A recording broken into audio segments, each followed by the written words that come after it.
members of my nation. Here's your host, Alex Garrett. Well, wake up, wake up. It's another big day in the world. And on Alex Garrett Podcasting tonight, we're actually going to focus on Watergate, but real quick, real fast. Today's ruling at SCOTUS about the open carry laws in New York State, the gun laws in New York State. There needs to be a way for Second Amendment abiders, law-abiding gun owners, to carry in a city that's seemingly becoming crazy. At the same time, how do we prevent it from being in the hands of the bad guy? It is going to be a very fine line.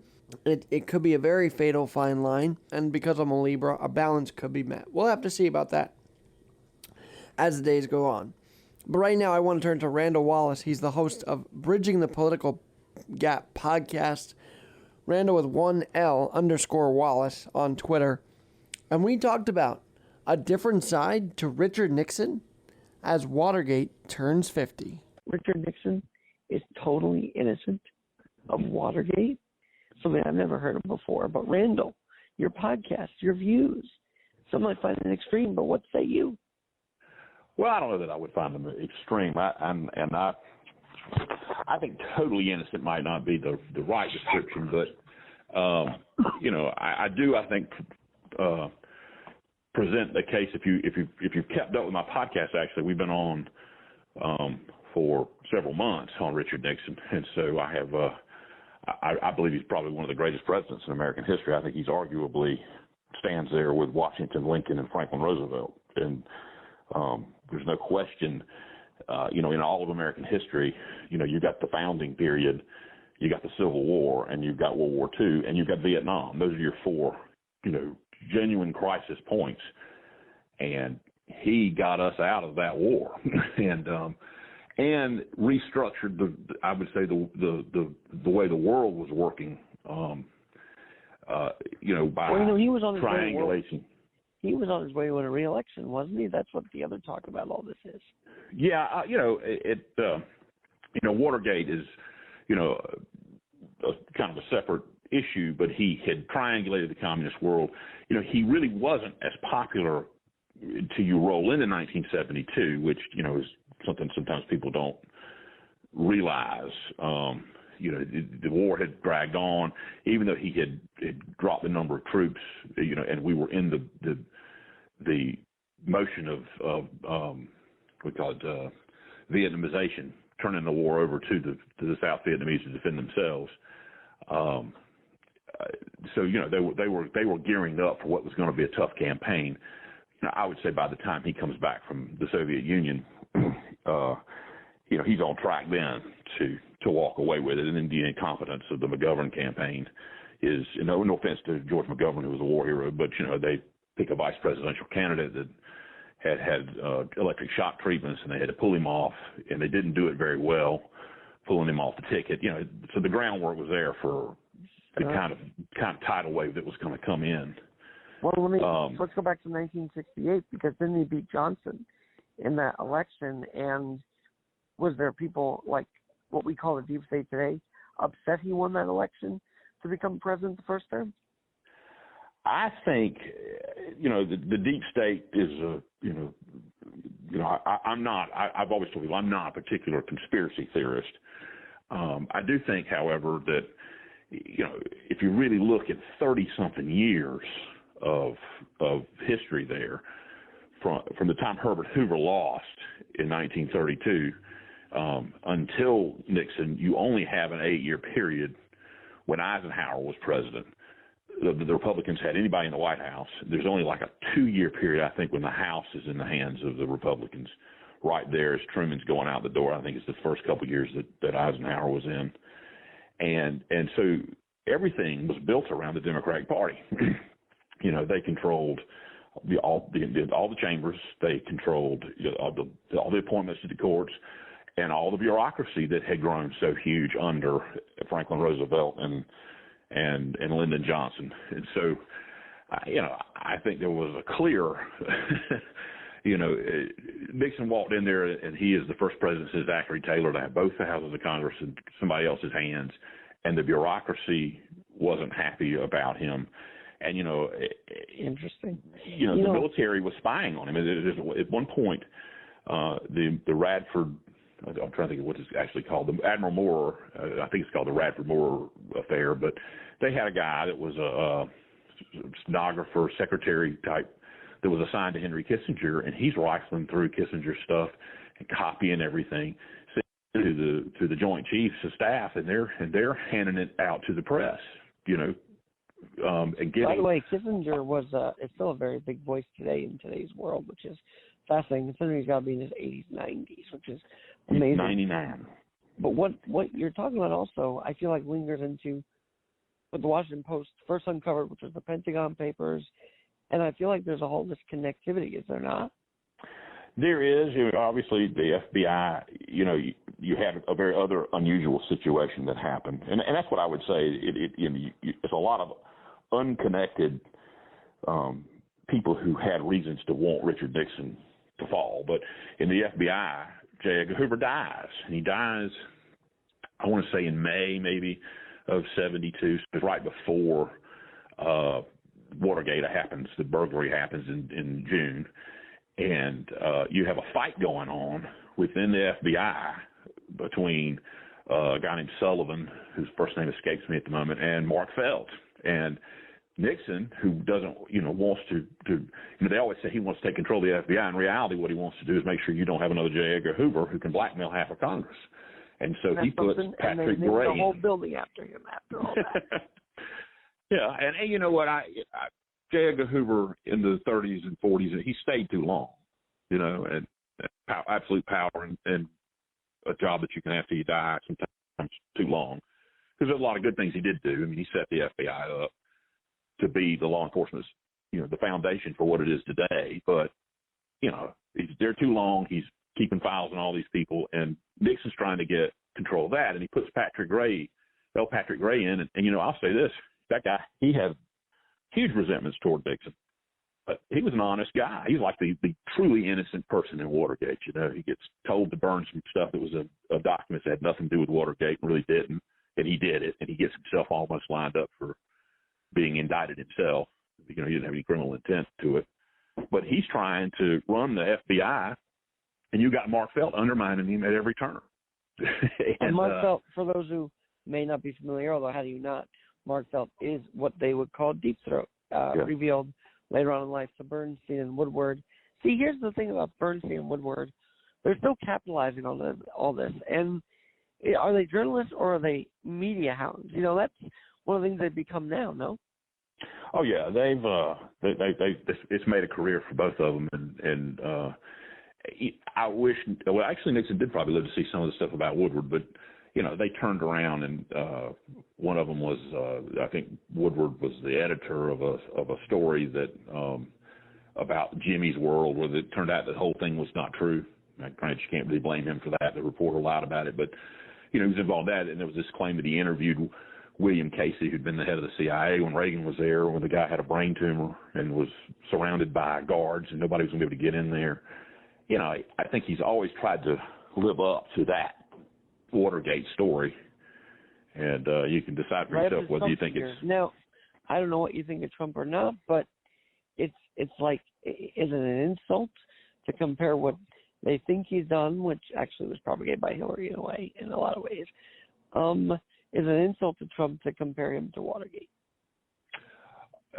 Not to Trump. I mean, if you, I think it's an unfair comparison to President Nixon.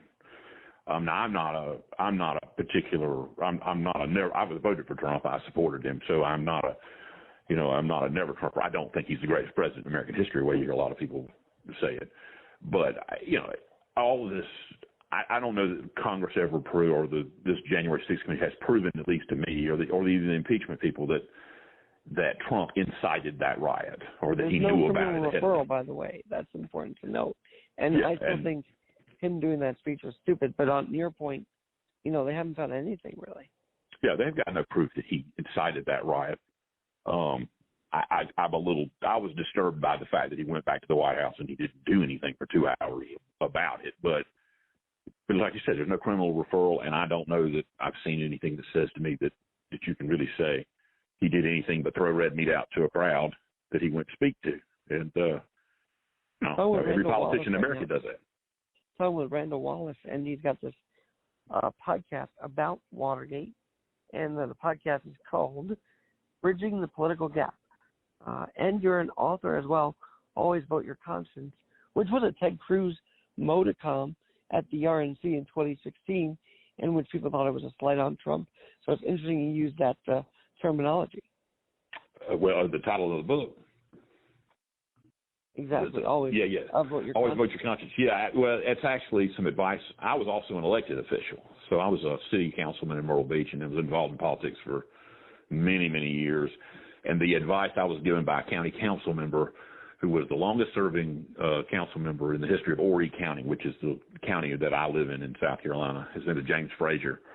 Had told me, if you want to have a long career in politics, always vote your conscience, don't take it personally, and don't find the same old battles over and over again. So that's where the title of the book came from.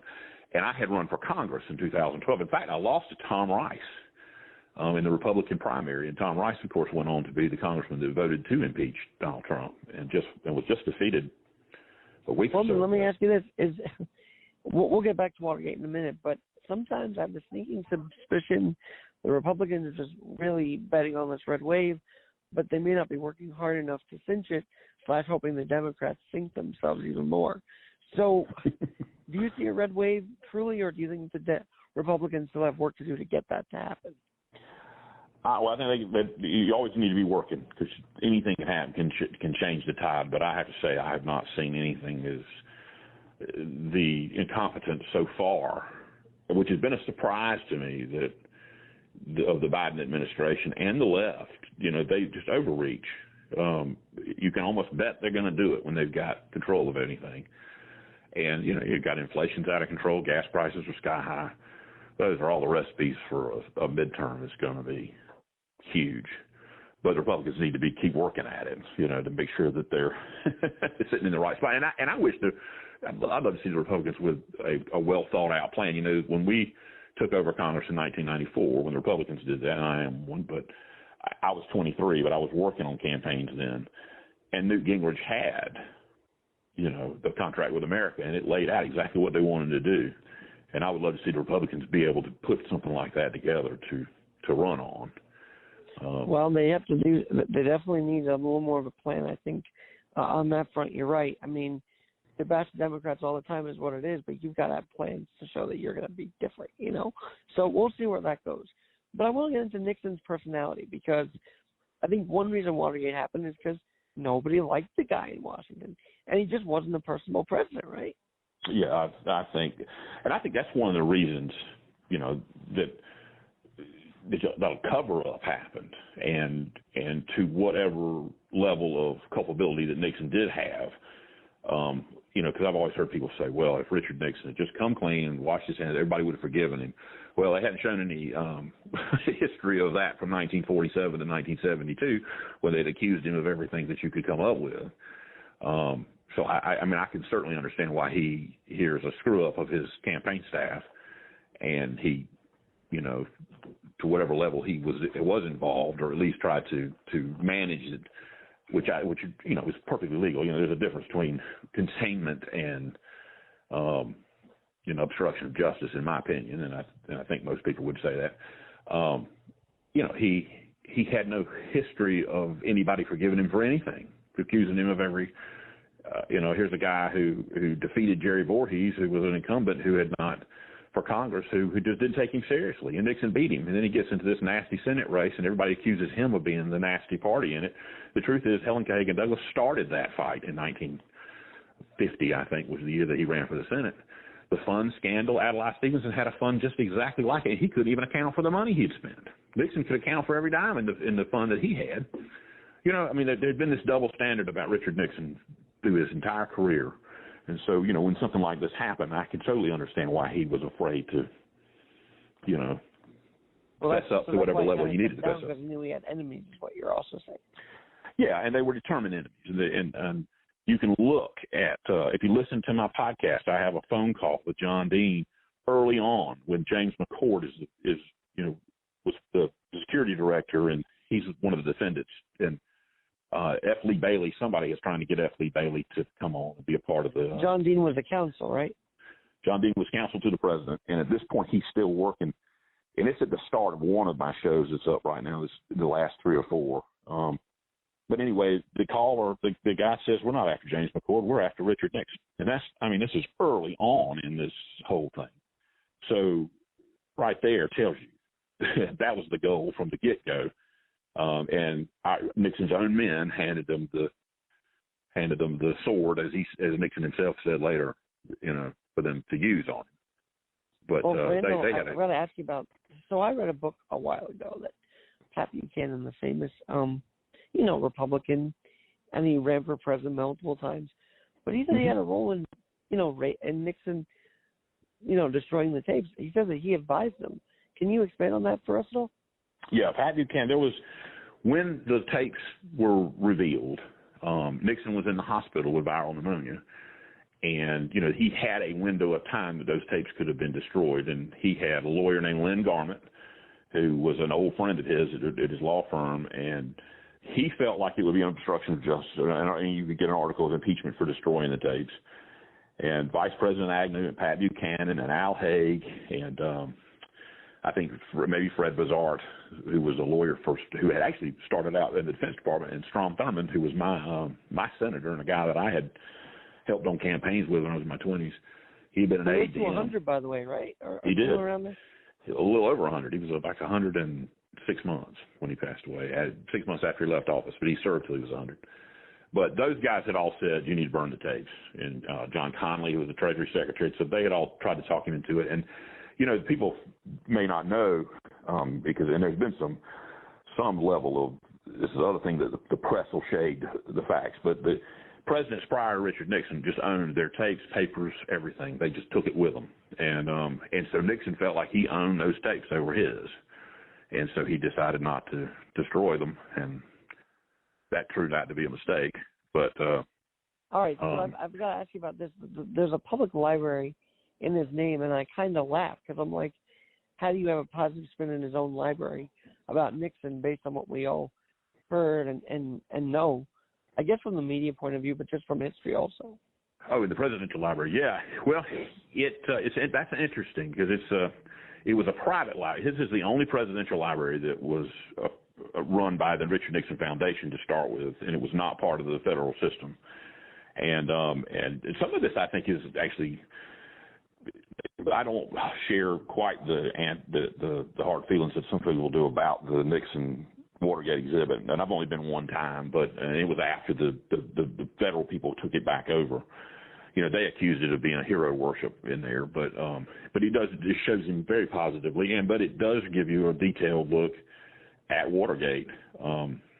They had a director there named Tim Naftali who lives in New York now, who got into a huge fight, but he put a lot of the dirty laundry out into the Watergate exhibit. I agree with the foundation, though. They took a lot of things that were snippets that were, maybe not in full context, and a lot of some of the stuff that Nixon would say in private, is in the exhibit.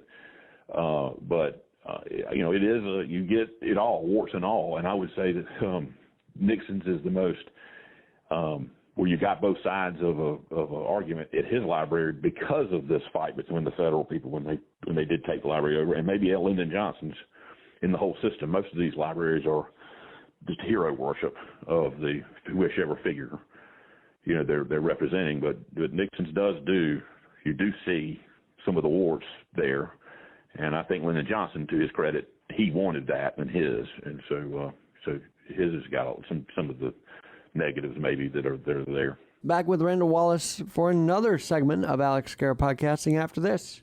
Here's your host, Alex Garrett. And welcome back inside of this extended edition of the podcast. And we have my guest right now, Randal Wallace. We continue about Nixon, Watergate, and what that whole era means to America today. Is this scandal like the culmination of everything people were feeling for at least 10 or 15 years after the assassination of Kennedy? Because there was turmoil right after that assassination happened. And I feel like but it's just been a frustrating boiling point with Washington, and Nixon added to it by having them delete the tapes. It just feels like a culmination of what happened post Kennedy assassination.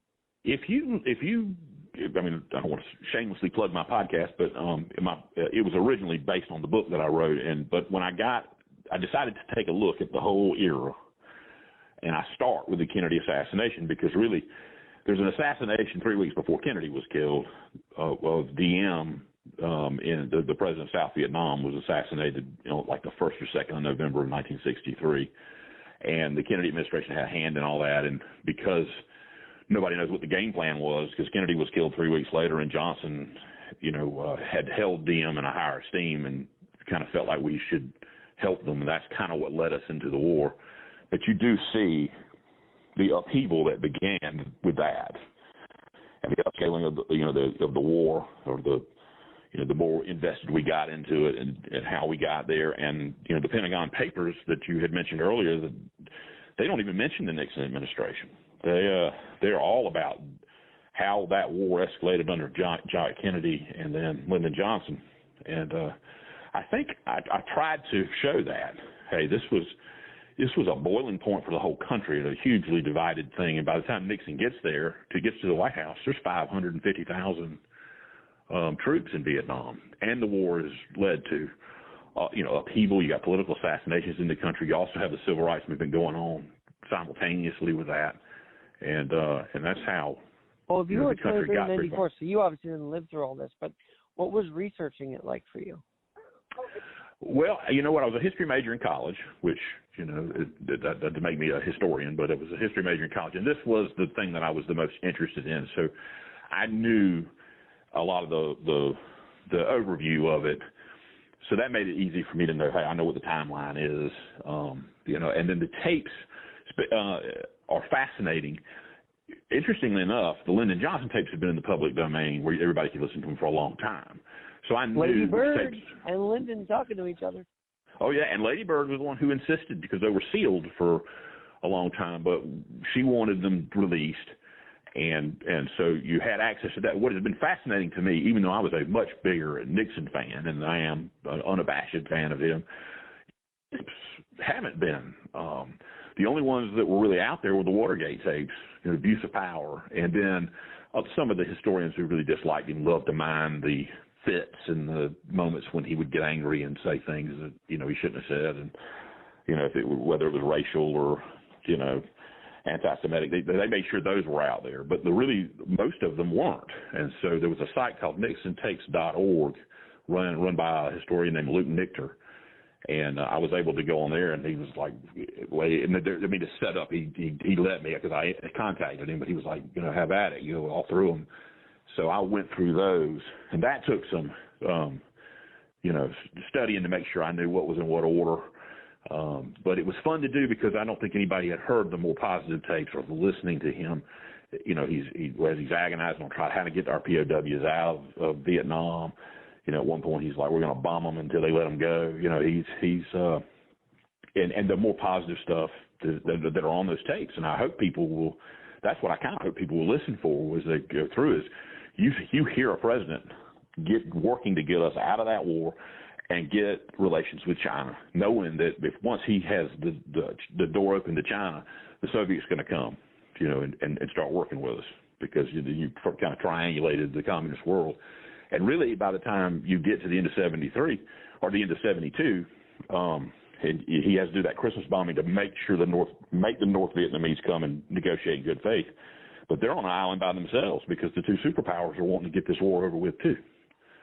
And he changed the whole landscape. And and I really, the communists in the United States have been doing these proxy wars for 20 years in Korea, Vietnam, and other places around the globe. Those became more and more irrelevant, and you had a. And what about now? Is there a proxy war in Ukraine that we're going to be baited into, or is this totally different from that? It's totally different in because the Russians are not the players anymore, and communism, and he's just plain out dictator, or close enough to one. He's an old KGB agent, Putin. I think he's trying to figure out a way to reestablish himself, and he has cozied up to the Chinese, But I think he's trying to bring back the old glory days of the Soviet Union. Whereas, which is scary for Americans, or should be anyway. I think so very to know much. that. Well, let me ask you this, because I made this point that after watching the documentary, I said, 50 years later, Washington hasn't learned anything from Watergate, meaning it's still the same divisive, still same sneaky tactics. We've got surveillance on a lot of people over the years. They didn't learn anything from this, did they? No, they have not. And the left, I'm a partisan, and so I'm kind of frustrated to see it's all so extreme now. But you're getting a dose of how the left has operated forever. I mean, we're always the bad guys. Everything we do is terrible.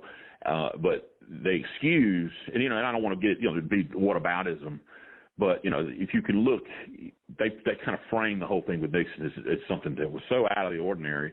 But that's and the 77-0 vote that set up the Irving Committee and the Watergate investigation. They don't even bother to tell you that all the Republicans, which there weren't that many at the time, all but the few that didn't like Nixon to start with, like Lowell Weicker, refused to vote. So that's how it was 77-0.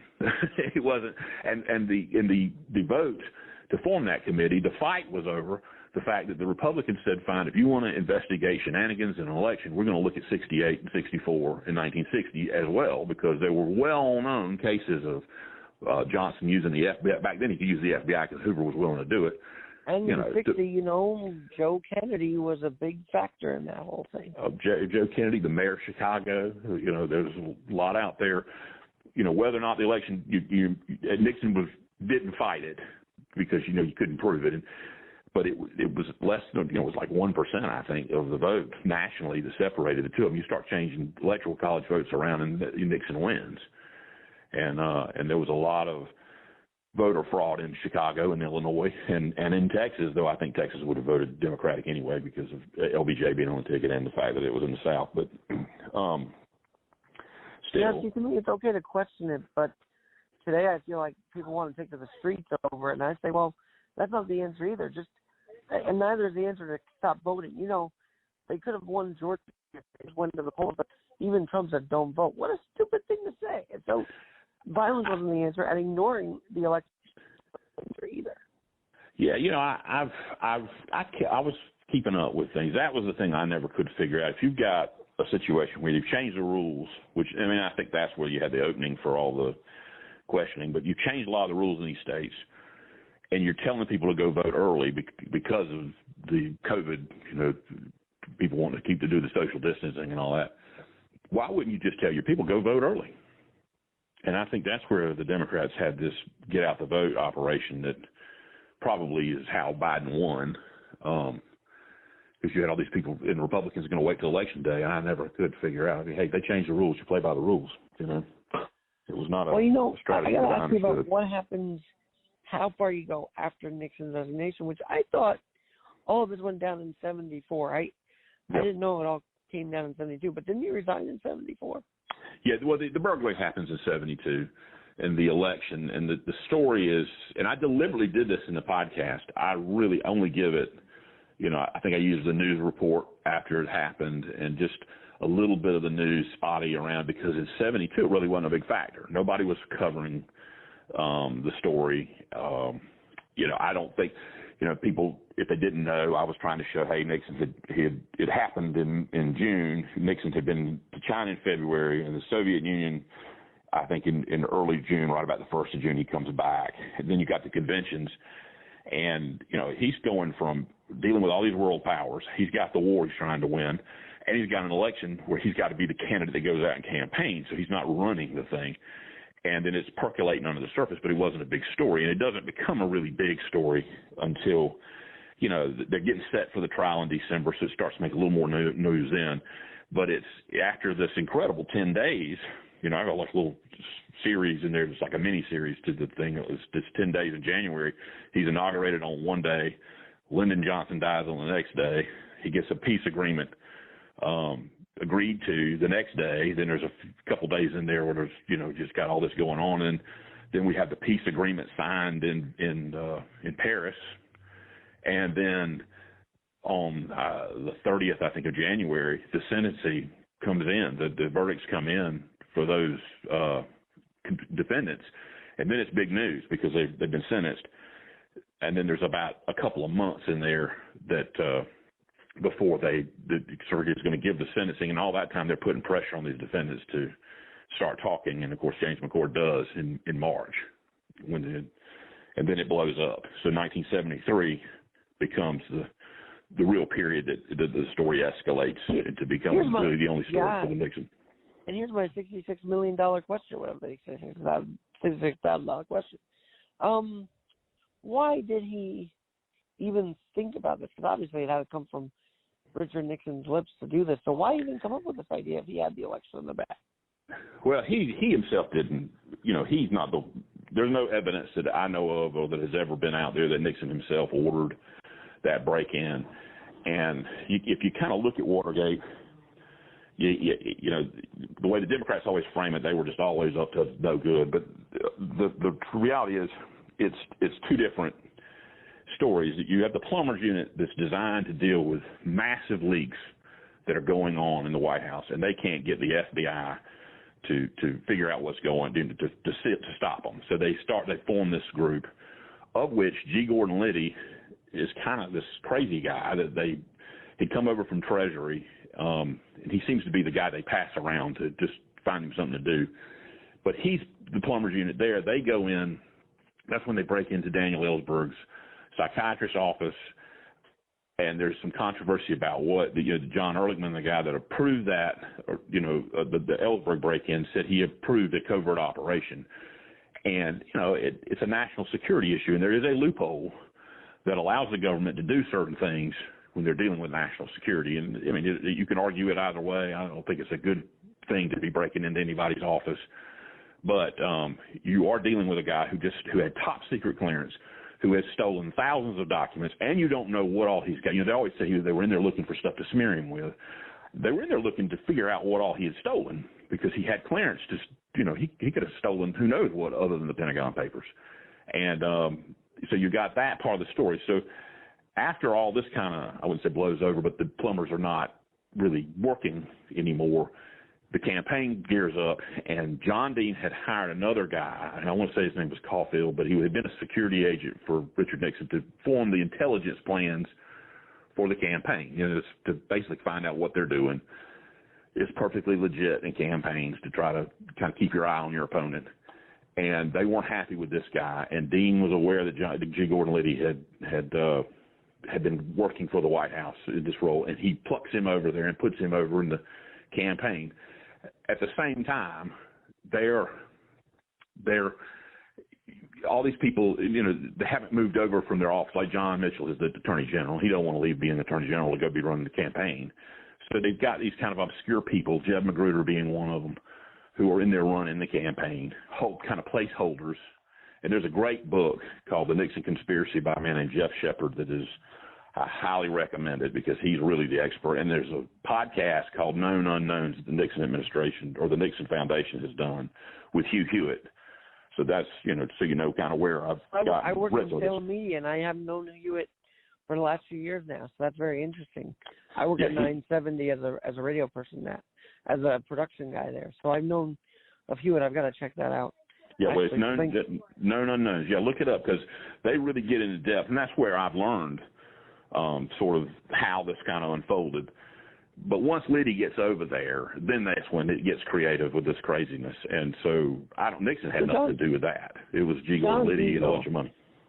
John Dean, though, seems to have played like I was bullied into this, I'm a victim. But you're showing a different side of this guy. Like, I don't know. I feel like he's trying to say he was innocent in all this. Well, you know what? He said something that I thought was very interesting in that at the very end of the Watergate, that documentary CNN just did, that if he had life to do over again, he would have stayed at Treasury and just said, I don't have the criminal legal experience or to do this job, and I don't need to do it. And I've wondered if it was just purely, I'm not going to say, incompetence. That's probably a good description of it, but inexperience, incompetence, whatever, that he ends up in this job. He's the counsel to the president, and he doesn't have access to the president. He's kissing up, and you see all these huge mistakes. And it just looks to me he got in over his head. And you can question, his ethics or honesty. There's plenty of people who do that. it is what it is. But when he said that, I thought, well, that might be one of the more astute things, because that's what I think makes Watergate different than anything else, is the guy who's manipulating everything from every direction is the counsel to the president. He's the lawyer whose only job description is, if there's something illegal going on, you're supposed to tell these people they're not supposed to do it. And he didn't do it. Instead, he lets it, there's one incident where apparently he told them they shouldn't be talking about those kind of ideas that Liddy was pushing in the Attorney General's office. But as far as I know, that's the only time he ever did that. And the next thing you know, you have this mess, and he said he was the center of it, no doubt. All right. And not only is he at the center of it, he's also the link between the White House staff who may not have known anything, like John Ehrlichman and Bob Haldeman, Chuck Hall, these people that worked at the White House, and the people who were involved in the whole mess, Jed Magruder, John Mitchell, Fred LaRue, the guys who worked at the campaign. He is the link between the two. So really this was a mess that Richard Nixon may have known nothing about that was going on in the campaign. Right. And he's the one that drags it over.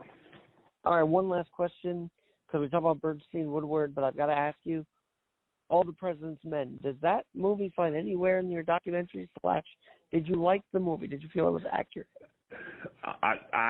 It's a very good movie, if you want to be entertained. But the very end of that movie has something that I have always found highly offensive, and I couldn't really use any of it in my, because you're stuck in the medium of podcasting because you're not on video. But if you've ever seen the movie, at the very end, Robert Redford, who's Bob Woodward, comes into Dustin Hoffman's apartment, and he's like, we can't talk, so we're going to be both. So they go to a typewriter, and he types up, our lives may be in danger. And, for 2/3 of the public who don't know anything about Watergate at all and don't know anything about Richard Nixon at all, except what briefly they've heard in a history class and that movie, they think Richard Nixon was plotting to kill Bob Woodward and Carl Bernstein. And that's an absolute lie. Nixon never even thought about anything like that. If anything, the Watergate scandal is one bungled, screw-up mess decision made by that crowd at the White House, largely because I think they were manipulated by their chief counsel, and he was supposed to write a report that told them everything that happened, and he goes to the prosecutors, and so they don't really know what's going on. That's my opinion of it. And you'll hear on my oral histories when we get down the road here, you'll hear Ray Price talk about, hey, we really didn't know what we were being accused of or what was happening. And that's the revelation in Jeff Shepard's book, that they were accusing him of paying hush money, blackmail money to Howard Hunt, and they couldn't make the link, so they just made it up. And that's in his book, and I recommend it. But for Woodward and Bernstein to allow that to be in that movie, even if it was some kind of Hollywood, to make the plot work, that was wrong, because it's not fair. Especially because an actual SCOTUS judge has been, his life was threatened by someone just a couple weeks ago. So it's like the realities are not what they want to talk about. Literally, they don't even want to talk about it if they're the left, how a guy was almost about to do something to Kavanaugh. I mean, how do you not even react to that, White House or media even? So this has been very interesting. But speaking of media, Randal Wallace, I'd love to have you back in the next weeks or so and talk about the Frost-Nixon interview. I feel like we could do a whole half hour on that one alone. Yeah, and those are fascinating. And, there's some mythology there. I think Nixon does very well in those interviews. He held his own just fine. Nobody convicted him of anything or had him all over the place the way that they, you hear now. I own at least the set of them that you could buy on DVD, and I think Nixon does very well in them. I just want to get a fan base here for this interview, so come back and we'll discuss more for those history fanatics that just want to, learn more and get a different side to all this. Oh yeah, I appreciate you, letting me on. I would love to have people come on and listen to the podcast. It's going to be going on. There's a lot already online from Vietnam to Lyndon Johnson. If you're interested in that. But the Watergate stuff I just started, so I'm about 12 or 13 episodes in. But I'm going to be, I think the whole thing was 66. So, and the coming up episode, once I get to the end of 1973, I've been doing sort of a timeline thing. This is going to be more advocating for about, because I'm gonna go through these documents that are part of the Jeff Shepard's book, and I recommend that book, The Nixon Conspiracy by Jeff Shepard. But we'll go through those documents, and I'll show you, where they were meeting in private with the judge, where there's a 3-page memo to Richard Benvenisti that goes through all the things that were either not corroborated or weren't true that were on the tapes that John Dean had told them. And, Benvenisti will get on national TV and say that John Dean was the most corroborated witness he ever dealt with in 50 years. I wouldn't buy a used car from that guy. And it's just amazing when you look at it. And those are about 18 shows that cover from the beginning of 74 to the indictments. And then the next season, which I usually give you a week or two break, and then we start again. We'll take you through the Supreme Court arguments, Nixon's fall and resignation, and then kind of an epilogue of the rest of his life and the fall of Saigon and the pardon and all that. So if they want to learn something, there's a lot of it on these podcasts. Thank you, Randal Wallace, for joining us today, and thank you for listening to this podcast. Be sure to follow Instagram at AlexG Podcast and Twitter, AlexG Podcast as well. We'll talk to you soon.